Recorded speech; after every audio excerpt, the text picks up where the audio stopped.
Hey, welcome to episode 25. So today we'll be talking about should we have multiple offerings all under one brand or multiple brands. So even having and multiple brands can be still under one company, or you can even go as far as separating it into different companies. So that's one of the questions that have been asked. And what I would say is it depends, right?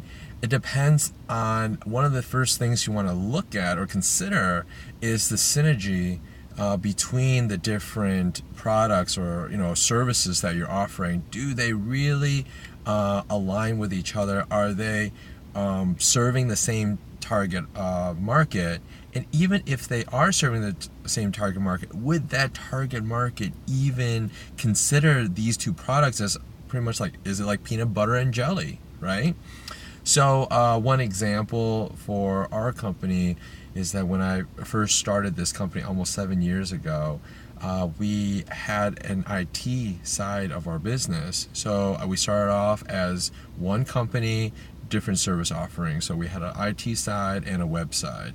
So over the years, we've decided, you know what, these types of, even though they're the same target market that we're going after, but the problem is that they don't really associate, they don't think of an IT company being a web agency or a web agency being an IT company. So we're really better off separating those two pieces as two separate companies or two separate brands in this case, and really positioning it and saying this is what we do here and this is what we do here.